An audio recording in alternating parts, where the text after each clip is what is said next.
¿Cómo está? Un gusto saludarle, gracias por ser parte de esta nueva entrevista a fondo. Y hoy para conversar con un abogado, hombre importante, hombre que ha llevado incluso el nombre de nuestro país desarrollando su profesión más allá de nuestras fronteras. Y en uno de estos estudios internacionales, por tercer año consecutivo, hace poco ha sido nombrado como uno de los abogados más destacados de nuestro país y de nuestro continente. Me refiero a Juan Carlos Manrique. ¿Cómo está, Juan Carlos? Un gusto tenerlo acá nuevamente. Muchas gracias, Bernardo. Para mí es un gusto y un honor estar aquí otra vez. Muchas gracias por la invitación. Juan Carlos, ¿qué significa recibir nuevamente este reconocimiento que es de una empresa norteamericana? Efectivamente es un ranking norteamericano y en paralelo también recibimos una buena noticia de un ranking inglés a propósito de la especialidad más bien vinculada a los delitos de naturaleza económica. Pero sobre todo significa, pienso, un gran reconocimiento para la gente que trabaja con nosotros, para nuestros colaboradores, nuestros abogados asociados, nuestras secretarias, nuestros asistentes y también para las familias de cada uno de nosotros que muchas veces tienen que ceder bastante para que podamos seguir adelante con lo que estamos haciendo. Y creo que también es un reconocimiento a la ciudad de Valparaíso, al país y a las universidades las que nos han permitido desarrollarnos y en las cuales uno recibe y aporta bastante. Creo que en términos generales es, como les decía, un motivo para sentirse agradecido de todas aquellas personas que trabajan con uno más que centrarlo en uno mismo. Hablamos de Best Lawyers, ¿no es cierto? Un ranking estadounidense. ¿Por qué es importante? Porque a lo mejor, claro, muchos de nuestros televidentes pueden decir, bueno, pero ¿qué tipo de reconocimiento es ese? Bueno, la importancia de Best Lawyers es que se trata de un ranking hecho por los pares, o sea, son los abogados que votan por otros abogados en distintas especialidades y en distintas partes del mundo. Es un ranking mundial que efectivamente partió en Estados Unidos y se divide por materias, desde aquellos que están dedicados a la asesoría corporativa, otros que somos abogados de libre ejercicio y en distintas materias, de las actuales, por ejemplo, medio ambiente, contratación pública, cuestiones de naturaleza civil, cuestiones de carácter regulatorio y en el caso específico en el que hemos estado nosotros, que es el ranking de defensa criminal, que mide en términos generales cuál es la participación de los abogados penalistas en las distintas áreas de desarrollo de esa parte de la profesión. Y un reconocimiento que llega en un año que no está exento de polémica para el Poder Judicial en nuestro país y que incluso producto de este estallido social hay bastantes críticas, ya sea algunas determinaciones de las Cortes de Apelaciones, últimamente también que tiene que ver con el rol del Ministerio Público. Entonces es en un momento complicado que creo que de alguna forma puede mostrar una luz también. Sí, Bernardo, es así. Sin embargo, hay que también decir y comentar con cada una de las personas que tienen la gentileza de vernos, que a pesar de todo este gran trastorno que ha producido las consecuencias del estallido social desde demandas muy legítimas, las diferencias se producen a veces en las maneras, en las formas y a su vez en la preocupación de la población de manera muy diversa, ¿no?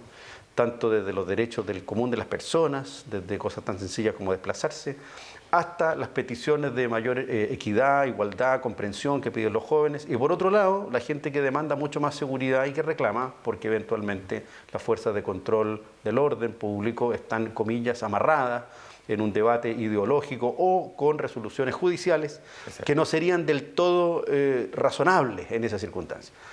Pero a pesar de ese debate hay algo muy relevante.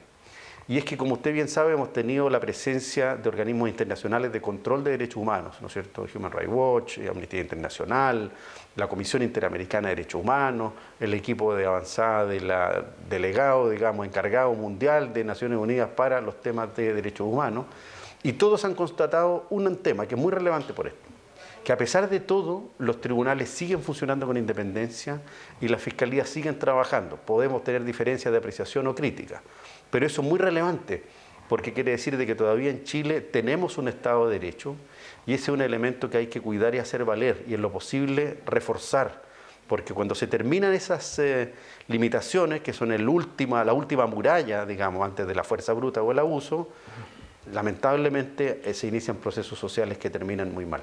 Ahora, el gobierno ha reconocido en algunos aspectos, ¿no es cierto?, que parte de sus informes le preocupan, por ejemplo, que tiene que ver con el accionar de Carabineros, donde se habla de que tiene que venir una modernización, de que están los protocolos, pero que hay que, ¿no es cierto?, mejorarlos.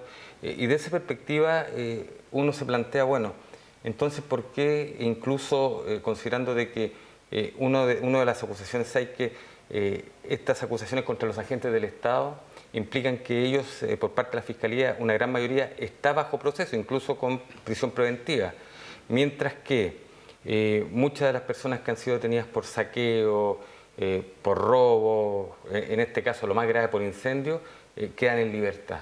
¿Qué le parece a usted esto, que incluso crítica que ha llevado a que diputados de oposición pidan una comisión especial para analizar lo que ha sido el accionar del Ministerio Público? Mire, yo creo que ahí hay que hacer distinciones que son muy necesarias, y son al menos 4. Lo primero que hay que distinguir es la situación del protestante pacífico que marcha sin causar daño, ni vandaliza, ni quema, ni roba. Respecto de esas personas hay un acuerdo en todas partes del mundo que no necesitan ser reprimidas por fuerza policial o de ninguna especie, porque son personas que están ejerciendo el derecho constitucional a manifestarse libremente y a reunirse de manera pacífica y sin armas. De tal manera que esas personas no pueden ser reprimidas, y si, por la razón que fuere, agentes del Estado, la policía u otros, los reprimen sin justa causa, ni siquiera por justa causa de error, eso constituye una grave vulneración de derechos cívicos, y si es generalizado o sistemático, una violación de derechos humanos que puede ser perseguida en la Justicia Internacional de los Derechos Humanos regional, entiéndase la Comisión Interamericana con sede en Washington y la Corte Interamericana de Derechos Humanos en Costa Rica, o si es mucho más complejo, delitos de lesa humanidad, con una política generalizada y sistematizada en la Corte Penal Internacional.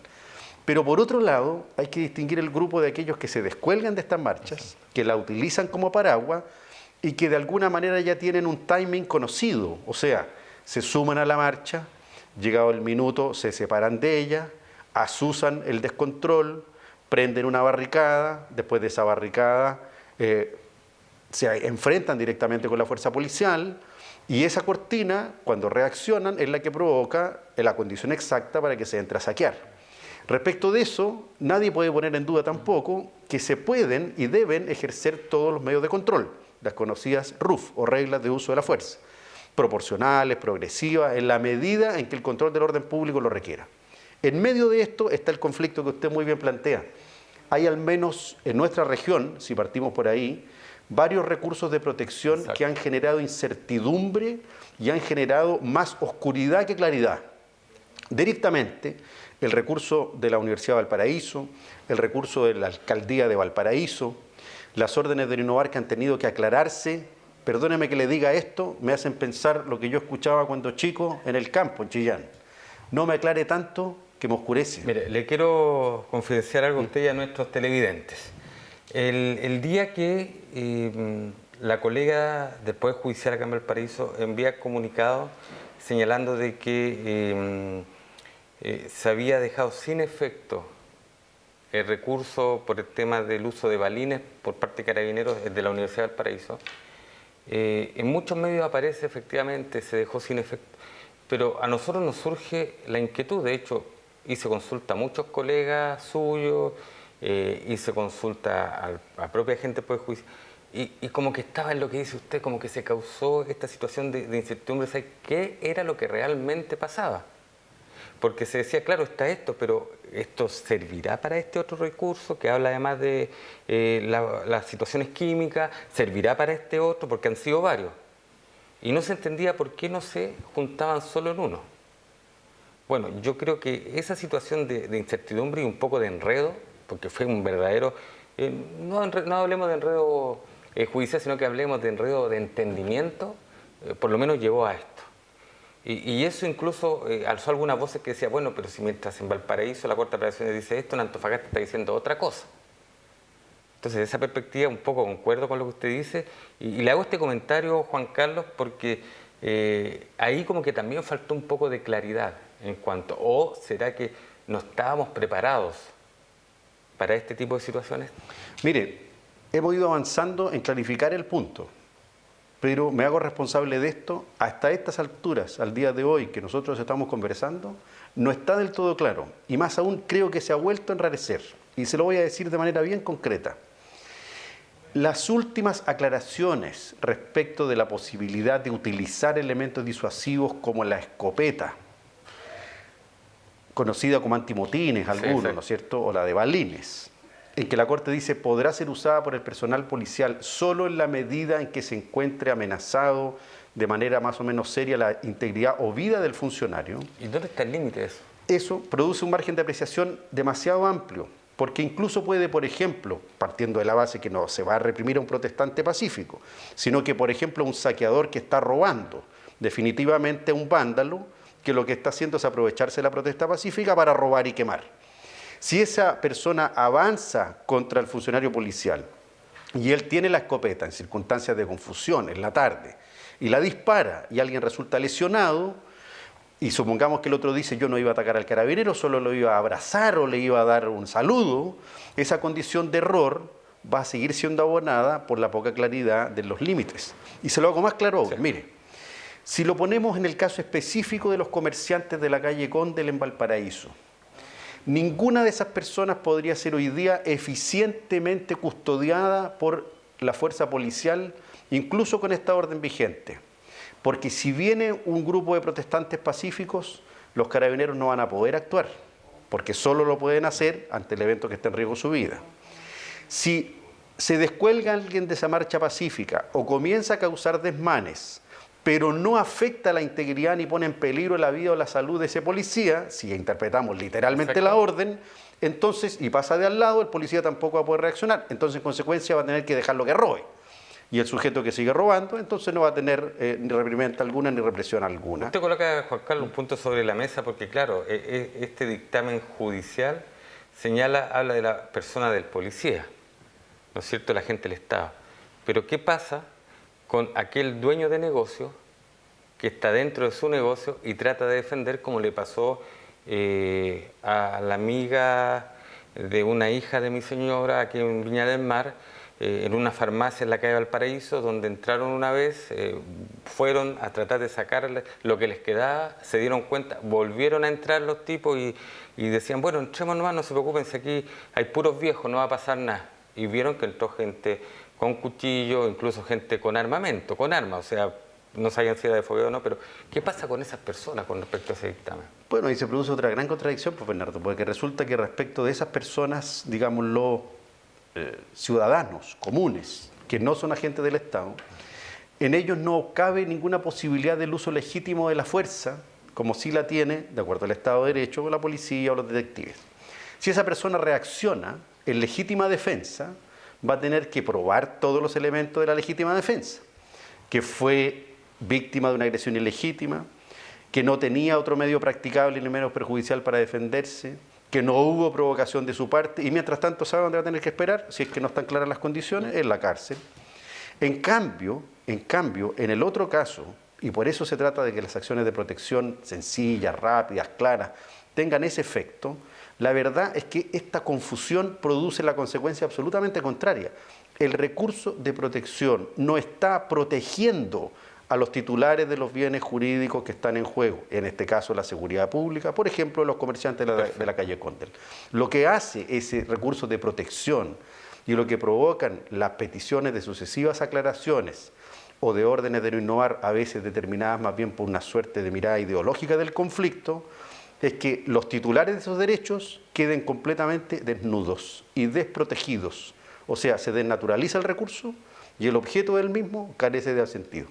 Claro, porque por ejemplo en el caso de la Universidad del Paraíso el recurso fue interpuesto a favor de estudiantes, ¿no es cierto?, que han sufrido algún tipo de lesiones por esto de los balines, por los gases.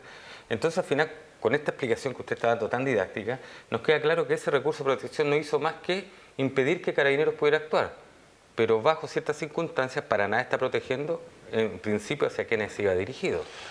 Claro, o sea, por una parte yo creo que el recurso estaba bien inspirado y tenía fines nobles, ¿no es cierto? Sí, eso estamos de acuerdo. Duda. Sin embargo, hoy día ha perdido oportunidad, porque los alumnos no están en clase, o bien están en sus casas, o bien si protestan pacíficamente no van a tener que ser sujetos de represión de ningún tipo, y si lo son, la justicia operará, como en los otros casos, severamente contra los funcionarios policiales que desbordan el uso de la fuerza o cometen violaciones contra los derechos humanos.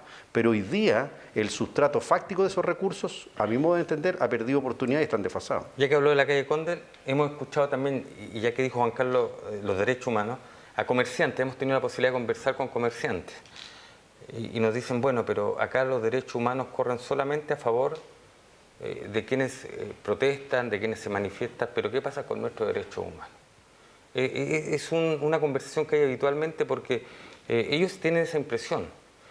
Hay un Instituto Nacional de Derechos Humanos, ¿no es cierto?, donde incluso han salido videos que se escucha que ellos están para vigilar la actuación de los agentes del Estado.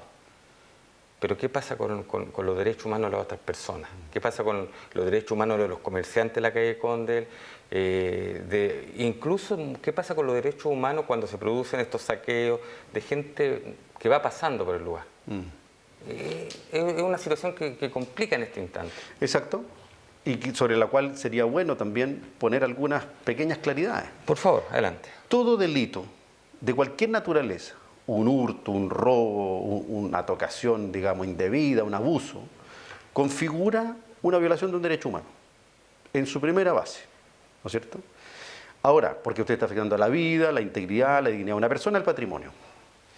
El tema es que la sistemática de los delitos contra los derechos humanos o de la respuesta del sistema jurídico en relación con la violación de los derechos humanos parte de un supuesto. Y es que los particulares propiamente tales pueden ser sujetos o víctimas de una violación de derechos humanos, pero por regla general no la cometen el Estado o sus agentes, o aquellos que de facto, por ejemplo, después de un golpe o de una guerrilla, se han hecho del poder. Entonces dicen, sí, estas personas están lesionadas en sus derechos socioeconómicos y también en los derechos humanos, pero nuestra labor, dicen algunos, por ejemplo, no es defender a esas personas, porque nuestra labor, por ley y por estatuto, es controlar los excesos de los agentes del Estado. Sin embargo, le tengo que contar que eso a nivel internacional también ha variado. Hay sentencias incluso al nivel de la Corte Penal Internacional que establecen la posibilidad de la cooperación de civiles como agentes no estatales de quienes violan derechos. Es cierto, por ejemplo, aquellos que se hacen del poder a través de un pronunciamiento, de facto, de un golpe o de una guerrilla. Pero en este caso, es más, yo le voy a plantear algo más complejo. El Estado no solo puede violar los derechos humanos suyos, los míos, de cualquiera de los que estamos acá, por acción a través de una reacción violenta y sobrepasada de la fuerza, sino que también por omisión, porque el Estado tiene el deber de procurar orden público y seguridad, y si no lo hace y manda a la calle, e incluso a los propios funcionarios públicos, a trabajar en condiciones deficientes que no le aseguran su integridad, también puede llegar a cometer violación de tratados internacionales. Se lo hago muy concreto. Usted vio, como muchos de nosotros, a esas mujeres policías a bordo de un radio patrulla que iban a tomar su turno y que en Santiago, cerca de la Torre Entel, fueron abordadas, apedreadas y algunas gaseadas. Exacto. Esas señoras son mujeres, son trabajadoras del Estado. Como mujeres y trabajadoras del Estado, están amparadas por 2 convenciones internacionales que Chile ha suscrito, de las cuales nadie ha dicho nada. La Convención de Belém do Pará, para eliminar toda forma de discriminación y violencia contra la mujer, ratificada hace muy poco, y la Convención de Sao Salvador sobre derechos socioeconómicos.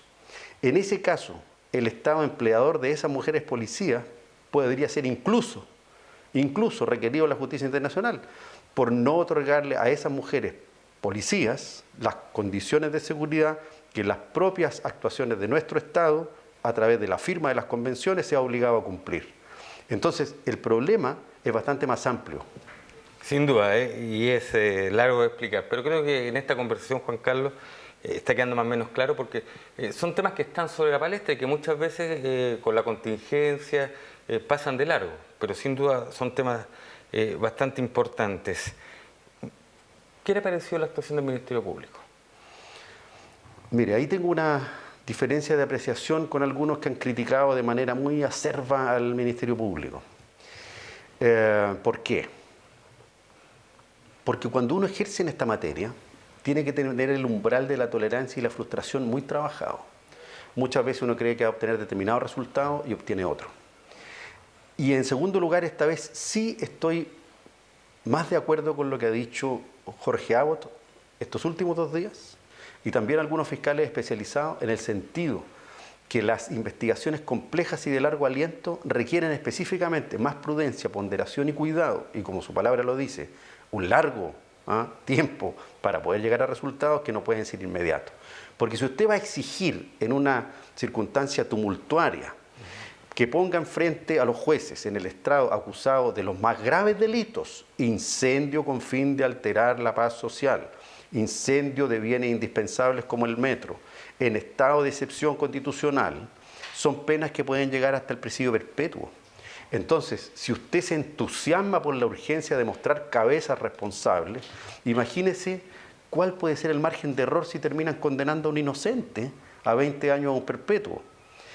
Es cierto, todos hemos sufrido esa incomodidad, pero en mi caso yo creo que esta vez estoy más cerca de lo que ha dicho Jorge Abot y prefiero esperar con prudencia cuál va a ser el resultado de esas investigaciones.